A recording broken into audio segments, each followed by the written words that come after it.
Hey everyone, it's Andy and Denise here on the banks of the Yukon River. What, about 2 weeks after breakup? I don't even know. Earth Day plus. It was Cinco de Mayo, so 5, and today's the 18th, so almost, it's 13 days. All right, after breakup. And we've had a really unusual event this year. Normally after the Yukon River ice goes out, the river level drops to the lowest point of the whole year. This year, very unusual, it actually came up, and you can see where the water line was right here. This is about as high as we get even in the summertime for high water. And what really made a big impact this year along our shore was the fact that because the ground was thawing out and the river was high, it created a lot of erosion. So if you look behind me, you can see where it's been undercutting the riverbank here. And all of this is, once it completely thaws out, it's just going to slough off and fall down into the river. I'm under the picnic tables,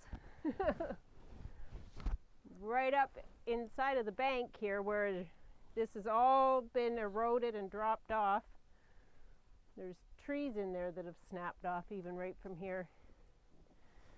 So basically the undercutting happened. This is thawed out enough in the warm sun this spring, and we probably lost a good 4 feet, 5 feet right there, and it looks like it's cracking even more. And as you can see, it's a sharp drop right where Denise is at. That eventually will kind of round off. So right now it looks like we lost about 4 or 5 feet, but in the long run, when the bank restabilizes, it'll probably be more like about 7 or 8 feet of riverbank that was lost just to the undercutting at high water this year. And how the Yukon River slowly changes its course over time, and how high water really impacts the shorelines on the Yukon River. At low water, it's all gravel, and so it's very stable. But the banks of the Yukon River are basically just deposited silt from the water, the silt that's being carried in the water. That's what makes up the banks. So it's this very fine silicate, it's kind of a sand silt, and it turns into mud really quick, and it erodes really quick once it's thawed out. When it's frozen hard, it's like cement, but when it's thawed out, it's basically it's even finer, way finer than regular sand is. So it moves very easily, and it dissolves Crumbles. And gets suspended in the water very easily.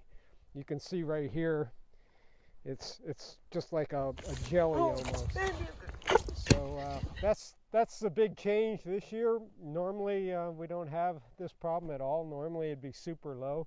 The other impact is it's eroding out our boat landing here. So Denise is standing on our boat landing. You can see how much silt was deposited during the high water. This was a nice gradual taper into the river here, down to this gravel. And now it's about a 4.5 or 5 foot steep cut bank here from just the river depositing all this silt during the high water. Now I'm going to have to grade that off later on to be able to come up and down our boat landing with the tractors and the trailers and everything else. So. And I think it's time to move the picnic tables. Yeah. I've been wanting to move those tables for weeks. Our picnic tables are normally pretty close to the bank, and I actually moved one the other day, and it's a good thing I did because the bank caved in on it. So we're going to go do our first trip to Eagle after breakup today, go get mail, send some mail out, pick up a few items. So it's our first real trip on the river. We went out the other evening just to look for birds and go places we could never go before in the high water. So we had a really great trip today up to Eagle. We pulled out from our boat landing here, went less than a half mile, and spotted 2 moose. We just ran into a couple moose. Beautiful sighting. Yeah, so it looked like a cow moose with maybe a yearling calf with her. And they jumped out and swam across the slough and then disappeared. It was a great view of them. Yeah, and then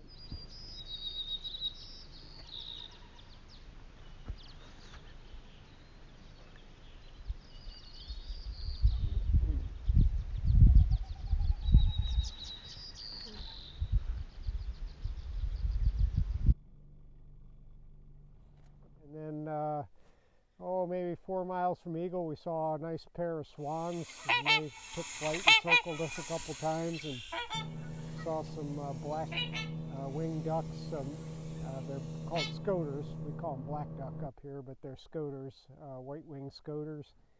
And then, let's see, on the way back, it was kind of cool. We were going down a opposite side of the river that I normally travel on, and there was a great big mature beaver just kind of hanging out on the riverbank, swimming around, kind of in an eddy, and it looked like he was sunning himself. He was just kind of laying out in the water. It's been pretty cold here the last couple of days, last week actually. Right. A lot colder than normal, by quite a bit, like going down close to freezing or below freezing at night, which is extremely unusual for us this time of the year. And so it seemed like all the animals were out soaking up the sun. It's the first sunny day. That beaver, I definitely was. And then the last thing we spotted about 5-6 miles upstream was a porcupine. I caught the movement out of the corner of my eye, and he kind of scurried up into the brush. And that's, waddle scurried. Yeah, that's one thing we really don't like seeing around here, because when the dogs are loose, if they get into a porcupine, it's pretty ugly. But anyway, you forgot something. What? There was one more sighting of before the porcupine. Oh, yeah. Well, moose. we saw a third moose, second Right. sighting of moose, but it was a pretty young one, and he was pretty wary of us. He took off pretty quick and got up into the brush. So anyway, a really good day for sighting wildlife on the Yukon, and on our first trip up to Eagle. So that's pretty much our River Watch report for today.